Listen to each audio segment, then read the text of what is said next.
your UVP, or unique value proposition, is the cornerstone to your brand, and it's going to guide all of your business decisions. So, how do you make a UVP?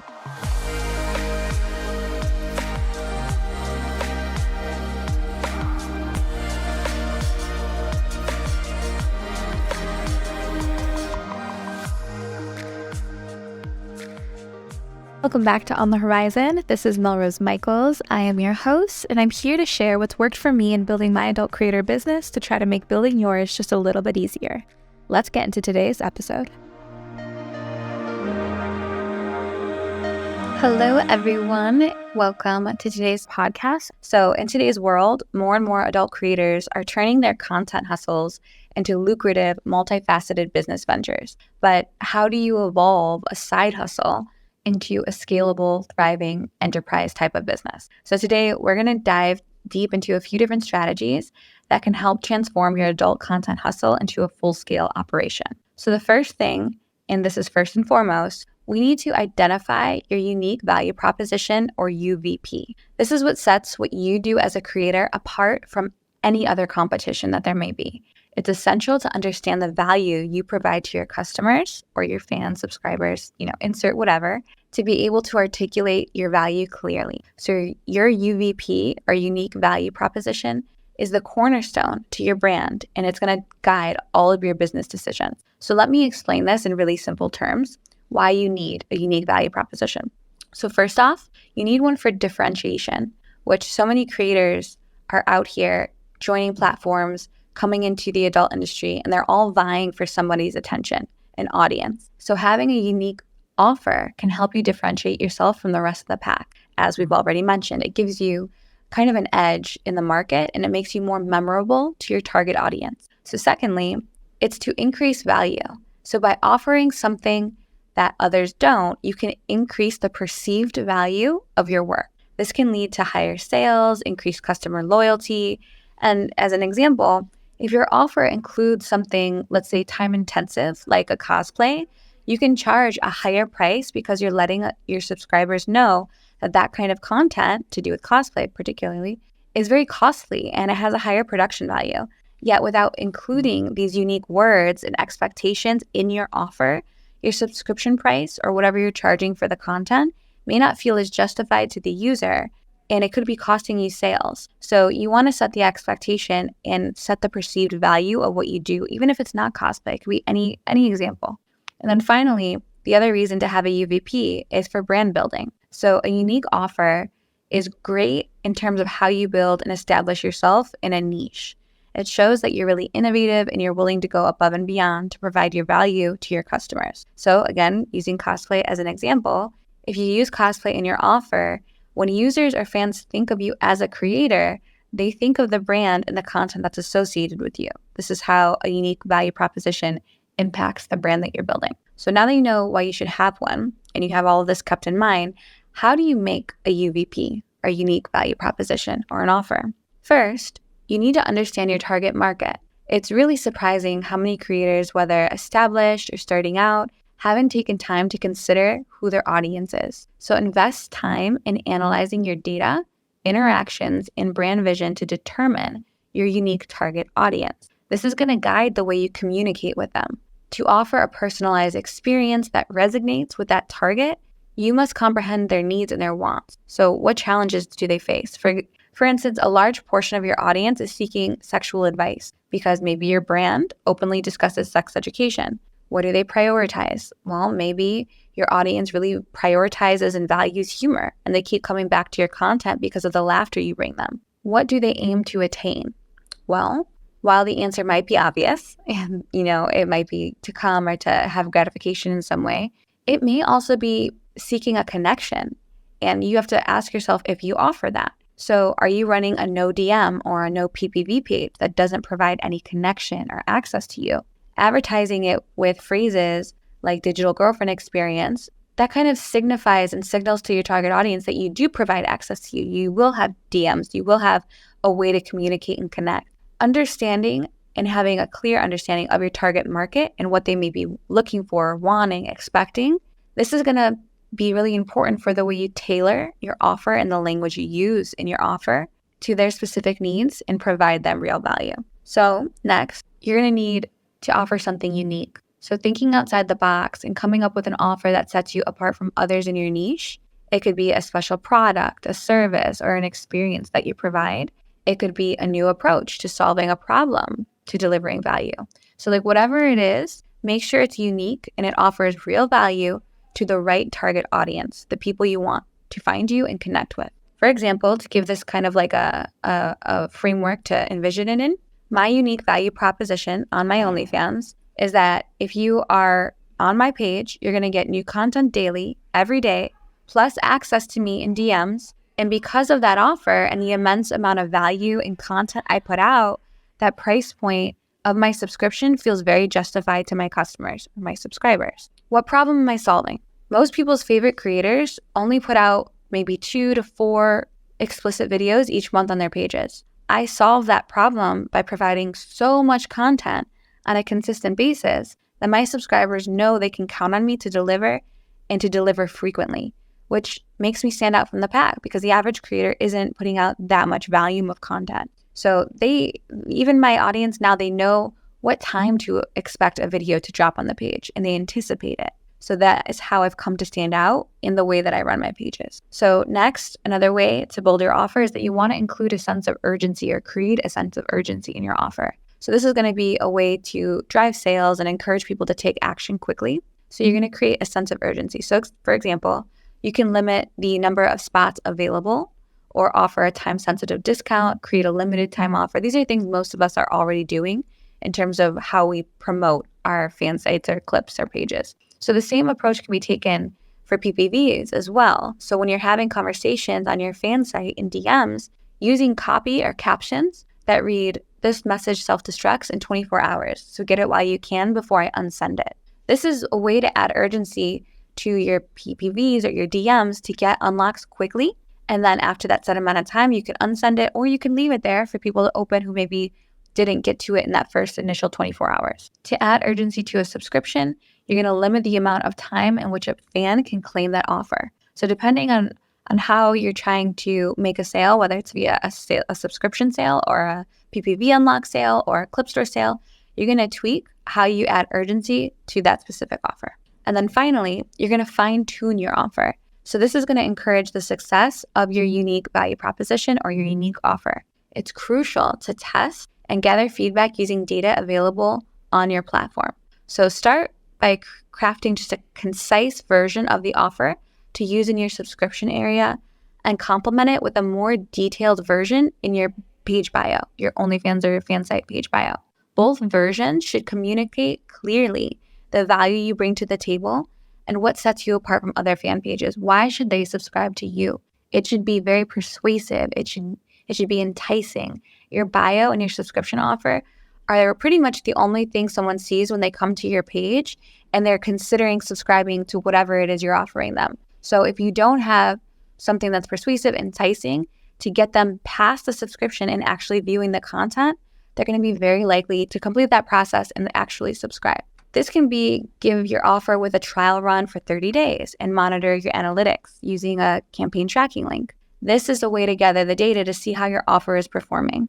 If the results are not as expected, you can take time to make improvements on your offer, on the verbiage you use, on what's in your bio or profile, and then repeat the process and test until you find an offer that resonates with your target audience. And you're going to have this validated because your subscriptions are going to rise. They're going to increase. If you're enjoying this podcast episode so far, please take one moment to share it with another one of your adult content creator friends, because you know what the rule is here. We do not gatekeep, and we want to make as many adult creators' businesses as easy as possible. And you sharing this episode with them might do exactly that.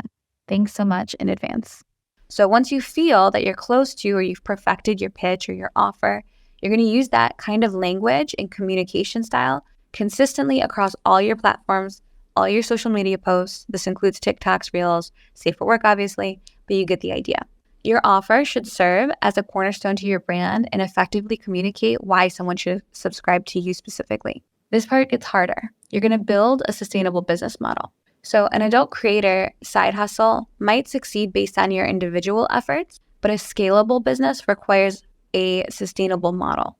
That means you're going to develop a structure that can communicate and accommodate growth without compromising profitability or quality. So analyze your income and your costs, project future sales, and then understand what your break-even points are going to look like. This is really important to understanding what sustainable business model is going to be practical for you as a creator while you're kind of, building this out for yourself. It can be really difficult to do, especially if you're not tracking any of your own data. So if you're not doing this yet, this is the time to start. I say this every time we talk about data, but in order to scale your business bigger, you need to find ways to optimize and streamline things. This means creating processes or systems for everything that you do, and then evaluating those systems and processes to see which of them can be delegated to somebody else. So for example, I've mentioned before that I organize all of my content in a Telegram channel that I have set up solely for the purpose of the process, organizing things in order I want them to post. So I'll post to that channel in the order content's going to publish to my fan site page, to my OnlyFans. So this keeps it organized, and it even includes text like the pricing summaries of what I'm going to price the content at, if I'm going to have it set for unlock. It'll also include details of like what this piece of content is about. So when I go searching for it later in that channel, it'll pull itself up. It'll be easy to discover if I need to ever resell it or find it. And then this process is also designed for me to stay organized, sure, but also when I hire someone, which I've already done, but when you go to hire someone, it's going to help you to help them schedule your content out if that's their role. So it helps me stay organized and effective, but then I can add that person, that hire, to this Telegram channel, and it's going to help them stay organized and effective and help them schedule it. So all you need to do is train them, add them to the channel, and now they can take on that task and you can delegate it. So another example of this process that I use as well is I have an emoji key. So again, back to this Telegram channel I run, this is a system that I have in place. If I put a blue heart emoji on the content, then I know it's scheduled to OnlyFans. If I put a purple heart emoji on the content, then I know it's scheduled to Fan Central. If I put a pink emoji heart, then I know it's scheduled to my ManyVids clip store. So these types of little processes or systems you build out and put in place, if they make sense, if they make your business easier, if you use them to keep track of things and they make the work more efficient, these are the kinds of things you're going to need to be able to communicate and teach to someone else when you scale your business so that they can take on that process for you. So this is like how you begin to understand what will eventually be delegated is by building systems and putting processes in place to be able to pass that off to someone in the future. So then, like I said, this is the most important part. Once you've developed a system and have a meaningful way to document it, you have to actually document it. Because when you start doing the hiring in the future for a team that's going to help you, you'll want a documented manual, so to speak, on how to do the task or how to do the work. So once you're using the processes that have already been created to make it as efficiently as possible, when you go to hire someone to work for you, you can literally email them a PDF manual of how they perform each task you've assigned to them, step by step. And I've nailed down kind of my processes that much, where I have a PDF document for each task that's assigned to an internal team member. It walks them through how to do everything. Or I have a video made for them internally, like a training video. So if I ever have to replace them or they move up, I'm going to just go in, take that training material, and then I'm going to pass it off to them. So this is really important, documenting everything once you have a process that works for you. Investing in automation and technology. So this is one of my favorite parts. You guys know how I feel about anything automation or software-wise. So as your business grows, manual methods are going to become unsustainable. And this is really where technology is going to come in for you. Investing in automation tools and digital solutions will streamline operations, it'll save time, it'll minimize errors, all things you have to do when you're building out a team to scale your business. So tools for following back people on OnlyFans, for example, or tools for mass messaging expired users about your retention offer, tools for sending your fans content automatically when they type a certain word or phrase in your DMs. Automation is always a game changer for scaling a business. And all of the automations I just mentioned, they already exist and you could be using them. So with the evolution of AI, there's going to be even more kinds of automation products or software entering our space because I get approached with stuff like this every day. So expect more of these coming out in the future. But today we're going to focus on the ones that I feel really confident about and I'm personally using. So first, before we get into all that, I want to share how I automate documenting all of my processes that I use for training my team. So when I find a system and process, how do I automate documenting it so that it's not so time intensive and labor intensive?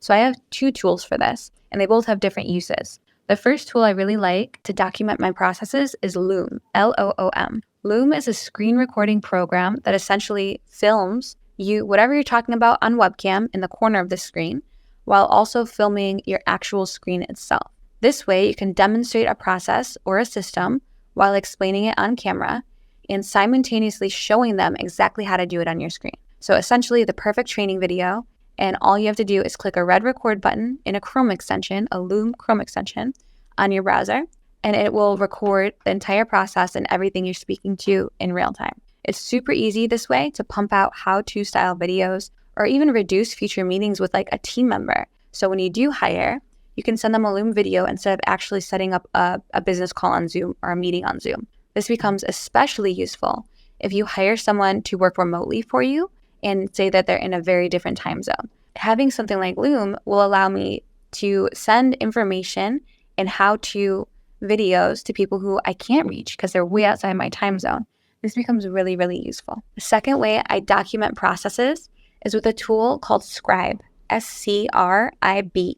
It's also a Chrome browser extension, which you can click to turn on when you're ready to create a step-by-step PDF manual. So again, this is how I automate documentation of the processes and systems I create to scale my team. After you activate the extension, it will record everywhere you click and everything you type in the right sequence of steps, and it will turn it into a stunning PDF manual with screenshots and your mouse pointer highlighted showing where to click. So it basically pumps out perfect training manuals on whatever system or process you're teaching without you having to do anything at all, other than literally going through the process while this, Chrome extension is watching. So while documenting, it's really important to prepare to scale your business because you're going to need to sort out all of these processes and systems and document them before you can eventually hire someone into your team. And these automations, Loom extension and also Scribe extension, are very useful tools to kind of get the ball rolling on that. I'll also add here that Loom has a phone app. So if you are trying to train someone on here's how you post to my premium Snapchat, you can have Loom recording that process, opening the Snapchat app, going into camera roll, pulling out the video. You can literally Loom record that, teach it to a team member and send them that training video, and also have that training video on deck for any future personal assistant or person you hire on that task. So this is very, very important. Now that's how I automate the documentation to build out my business. But now I want to get into the automations that I use within my adult creator business itself. So you guys have heard me talk about and mention FanWire a few times, but there's some tools of theirs that I haven't really gone too much into detail on yet, and I do want to do that today. So FanWire offers a tool called Content on Demand. This tool allows you to essentially set up a word or phrase, and if the fan writes that word in chat, FanWire will help facilitate and automatically send a locked PPV of certain content that you've predetermined. For example, I have one that says JOI bundle in my DMs on OnlyFans. So if someone comes into my DMs and writes JOI bundle, then FanWire on my behalf will automatically send them a predetermined by me bundle of JOI videos for unlock. And on the internal side, inside the FanWire dashboard, it'll even track the sales and revenue it generates from this automation so that I can go back, tweak it, and improve upon it. So that's just one way you can automate some of your adult creator business by using a tool like FanWire. Now, another automation feature I love via FanWire is the Smart PPVs tool. This one I use for sending retention offers to my expired fans. So essentially what it does is it creates a specific PPV message to a targeted list. In my case, it's my expired fans with a piece of content for them to unlock. So when the fan expires on my page, they will get a message saying something like, hey, here's a little something to say I miss you with a piece of content to unlock. All done automatically without anything on my part. I set it up once, and as users expire, this automated PPV will go out, and I will monetize those expired fans by them unlocking this content because I told them I missed them. All automated. It's a huge deal.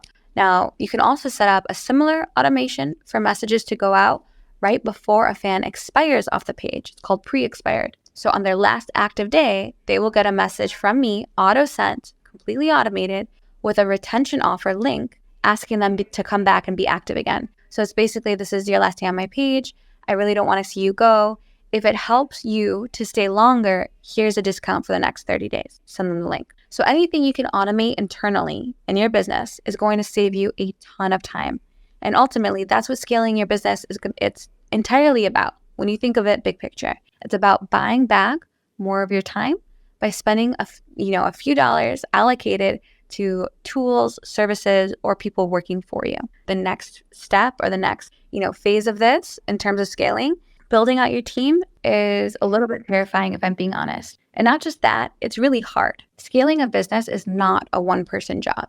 You'll need to build a reliable, skilled team that has the required skills to execute on the systems and processes you've already created, optimized, and documented. Hiring might seem like a really significant expense initially, but having the right people on board will and should boost your productivity and set you up for long-term success. So first off, let me put a disclaimer here. If you've hired someone and they have not significantly provided you more time back because they've taken a lot off of your plate, you've delegated a lot to them, or if having them on your team does not, as a consequence, make you more money, then you might not have the right person on your team. They have to do one of those two things to make them valuable and to make it worth the money you're spending to have them there. So keep this in mind, because there's a lot of people that have hired people that haven't added that kind of value, and they just don't want to fire them, or they don't want to do that managerial kind of grunt work, which no one likes to do. And I'm going to talk about that later.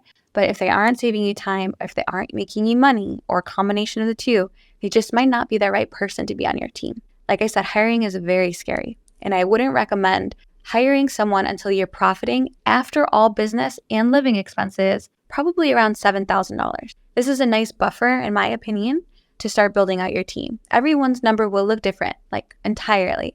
But I think if you can earn for 3+ months in a row an extra $7K all profit, free and clear, it's pretty safe to say you can spend $2K of that money, of that profit, on a freelancer or offload some of your tasks to someone you hire. And I say $7K because if you're paying someone to help you with US based, you're going to have like a $2K to $3K kind of salary type of deal. Not salary really, because it's freelance, but that should kind of be your budget.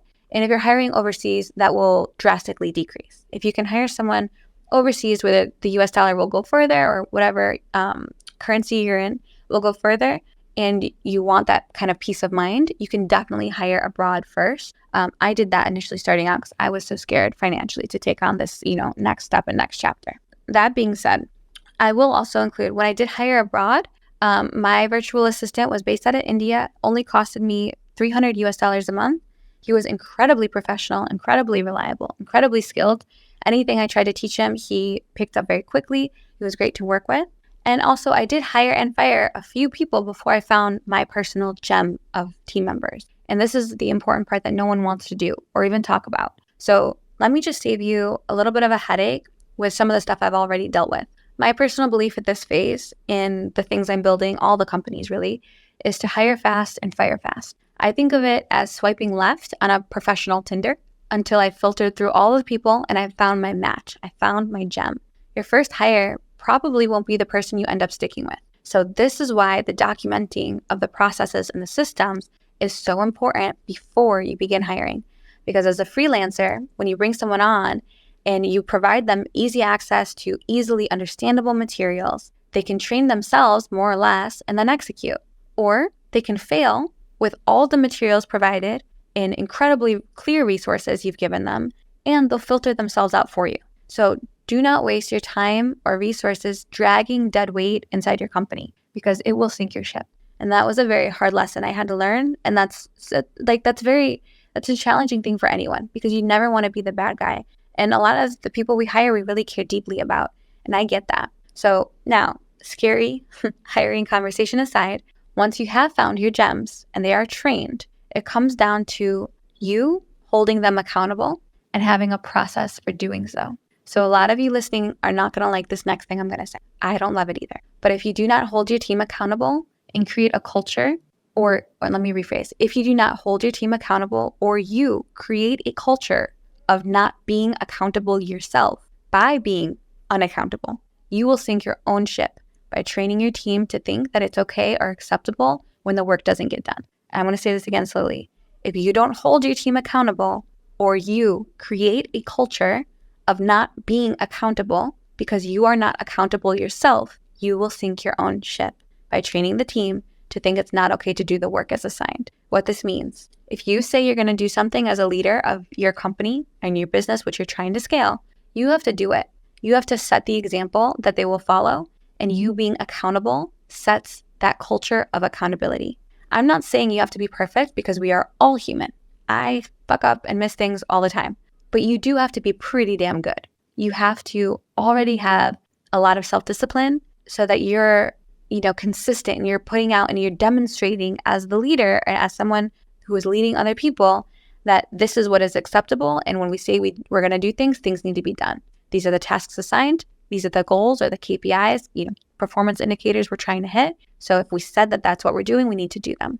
And if you're not self-disciplined with where you're at as a creator yet, and you're not like on top of your content or publishing consistent or whatever, then you're just not ready to scale your business most likely. And that's totally okay. I don't think every creator needs to scale this business. I don't necessarily think it's the best business to scale. It's very difficult. So keep that in mind when we go into this next part, because I think a lot of people listening to this will want to scale because we all want to make more money, but it also has a lot of cons that come with this. And I'm going to discuss that at the end. It's not all like sunshine, rainbows. You have a team helping you out and you're making a killer amount of earnings. It doesn't usually look like that. So I'm going to get into that in a bit. But part 2 about being accountable and having a team held to accountability is that you have to hold each person you hire accountable as an individual. This does not mean to be cruel or dominate by force at all, but you can be kind and hold people accountable. But that does mean you have to be ready to have hard conversations with the people that work for you. And that also means you have to set deadlines and expectations with each task and circle back to make sure that the task has been done and has been done on time. Lastly, and this is everyone's least favorite part, mine included, you have to have clear repercussions if the person you've hired is not hitting goals or expectations. Typically, when a company, like a corporation, does this, they create what is called a PIP, or a performance improvement plan. Essentially, they will set up a meeting with a team member who is not performing. They will outline where they are failing to meet the expectations and outline a plan that they want to see this team member do or follow to correct it. This usually happens over like a 2-week period. So after 2 weeks, you meet again, reevaluate their performance on if they've improved according to the plan provided to them, and then decide whether they are off the PIP, the performance improvement plan, and back in like good standing, or whether they are off the team. And you can have a 3-strike process if you want. PIP 1 is strike 1, PIP 2 is strike 2, PIP 3, if you don't correct, you're no longer part of the team. This is how big companies do it. I like to function in accordance with that because if big companies have scaled successfully, they're probably doing stuff that works, and I'm going to try to incorporate that even on my small scale businesses. Again, this is usually set over a 2-week period, and this is the part no one likes. I don't like this part. I have put team members on PIPs. I have put one team member and particularly on a PIP on 2 different occasions. Both times, they have course corrected their work and dramatically improved. This team member is also aware that if they do get put on a 3rd PIP, it will probably be the last time on my team, because I need to set the standard that if you don't do the work, that's not going to be tolerated, but also the standard that if you're not doing the work or the quality of work that I'm expecting, you can expect me to have a conversation with you. It's not going to be out of the blue. You're not on the team. I'm going to give you a chance to course correct, or maybe to discuss like if you're not understanding something or if you're misunderstanding something, like an opportunity to communicate and have a hard conversation, and then put a plan in place to correct whatever the challenge is. So for me, I do have really big goals for my businesses, all of them. And I need to create and build a team that's going to be willing and ready to help me accomplish those goals. And not everyone is going to be a part of what I'm trying to build, nor are they meant to. And that's okay. That's totally okay. To a lot of people, what I'm trying to build for myself is hella unrealistic or entirely unreasonable. And that too is okay. And I don't disagree with you, but it's my goals, my goal, my dream, my vision, and I get to decide how big that is, what it's going to look like, and what quality of talent it's going to take to achieve it. So you'll have to do something similar for whatever your vision is, whatever scaling your business looks like, and put that kind of structure in place. Now, all of that being said, the next part of this is learning and adapting. The adult business landscape is ever evolving, and so should your business. When I first hired my US-based personal assistant, her main role was just helping me upload my premium Snapchat shows to Snapchat every night. And her role, and I'm not exaggerating on this, has probably evolved 1,000 different times since she started working with me 3 years ago. And I have 3 more companies than I did 3 years ago. So the entire structure of my teams has grown and it's evolved and it's changed dramatically. And she has had to do the same to be able to learn and adapt with all of the structure changes as things have changed. And it's not just her. And I want to emphasize this part. I am still learning how to lead my team. And when I say lead, I mean I'm still learning how to be a leader worth following. It wasn't until very recently that I learned that my lack of holding my own team accountable was having a major constraint on my business. It wasn't, if it wasn't like them missing tasks, it was the expectation which I set. And I set the expectation that it was okay to miss tasks because I wouldn't say anything about it.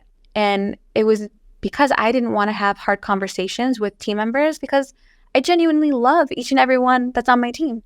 Like we've all become really close friends and share holidays and visit each other at times. And these people are important to me. They will be in my life way beyond the time they work for me. So even now, I've learned that I have to hold my team accountable, and I've had to find ways to do that are efficient and kind and compassionate and make sense and produce results. So there will always be something new that I'm sucking at as CEO of Melrose Inc. or SWCEO, whatever it is, Networthy, because as my businesses grow, I am then faced with new problems, which I don't have experience solving because they're new.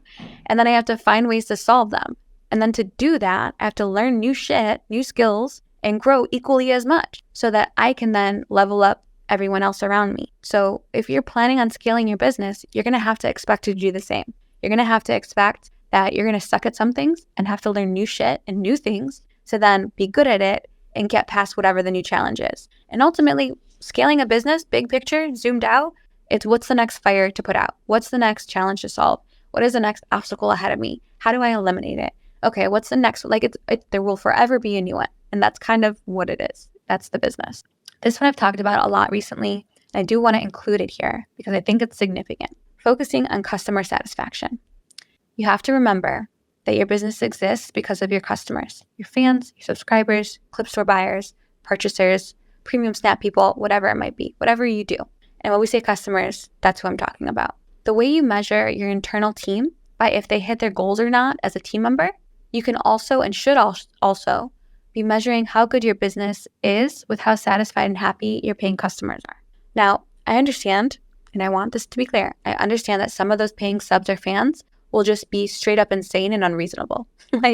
We all have those. That's a real thing. They will want everything for free and then tell you you're not even attractive enough to charge for it. Those people exist in real life too.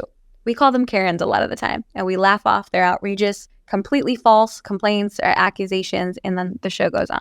But what I'm talking about here is making sure your real fans and subs are genuinely happy and satisfied. Your whale spenders feel appreciated. Your tight on money fans who can only afford to carry a subscription still feel valued. You have to make sure that you keep your customers happy because it will always be better, cheaper, and easier to keep the customers you have rather than trying to make new ones and convert people to subscribers. Also, people who have already spent money on you in your content or your subscription are much more likely to re-spend on you versus someone who's brand new and hasn't spent a dime. If they're happy, then they will continue to stick around. And I think it's so important that you do maintain some focus on keeping the customers that are quality customers, quality subscribers, quality clip unlockers, PPV people, quality fans. Keeping them happy should be a focus because it is a metric of how well your business is performing. So ask your fans for feedback, whether it's in DMs, if it's in polls on your feed posts, or even just polls on your social. I do want to start to wrap this up, and this is probably the most important conversation or piece of this conversation. Turning your hustle into a scalable business isn't easy, but with the right approach, it is achievable. Understanding your value proposition, building a sustainable business model, utilizing technology, assembling a strong team, making sure you never stop learning, and focusing on the customer satisfaction can make your business scale. But none of these things happen overnight. For me, these things happened over the last 5 years. And that doesn't account for the 6 years before those 5 years, where I was just learning how to be a good cam performer, a good content creator, and just a a performer, like a streamer, all of the things I was doing. It took me 6 years to get good at that shit, and then 5 years to start learning how to build this into a scalable business. So things take time. All good things will take time. Take each of these steps slowly and work out the kinks and challenges they will present you with, and then move on to the next. So as you do this, your revenue should be growing. If it isn't, then something in the step you're on will need to be fixed or tweaked before continuing onward. And before even getting started with any of this, ask yourself if you even want to scale this business. It is not the fun part about what we do as creators. To be very brutally honest with all of you who are listening still, scaling this business is the worst part, because most of us enter into this space, adult content creation or sex work, looking to escape structure or looking to escape discipline or accountability with a 9-to-5. We're looking for flexibility. We're looking for, like kind of less oversight, less accountability, less discipline. So we enter the space a lot of the time looking to get away from systems and processes, to get away from having to work with other personalities or have deadlines or accountability on the art we're creating. Scaling your adult business essentially brings back all of that shit into the fold again, because they are necessary evils that make it possible to scale. There are absolutely 100% days currently, to this day, right now, where I still think to myself, you know what? If I was just a creator and I cut the team, saved the money, how much happier might I be? Because there's a lot that goes into the overhead of this. And I don't know that I would be happier, because I like the challenge of building business. Like I love that. That's my jam. I've been an entrepreneur since I was 11. Like, this is in my DNA. But would it be simpler? It probably would.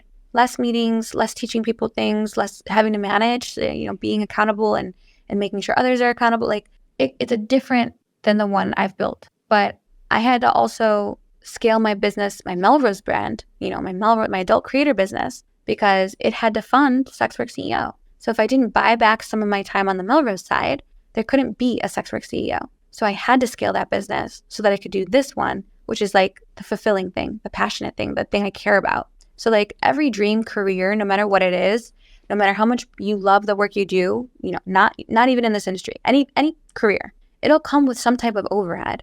And when I say overhead, I'm talking about like the boring shit that has to be done. I love creating content, but I hate scheduling it all. I love creating IG content, but I hate starting over when that shit gets deleted.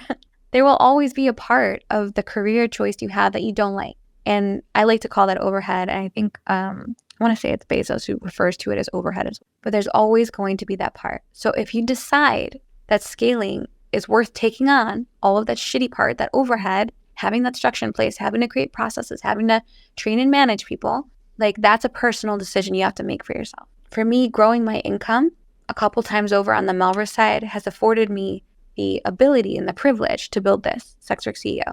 That's the passion project that I find really fucking fulfilling, despite all the boring work of writing and scheduling 200 plus tweets on this, Twitter a month, or putting out 4 podcasts or 4 blogs every month, a newsletter every month, like course videos, Instagram reel, like all the stuff we do. Like, I want to talk about the information because it's important to me and I know it's helping people. But like the doing of that, like the distributing of it, the scheduling of it all, that's not my fave. That's the least enjoyable part about what I do, but it's an important factor in what needs to happen to get the message out, right?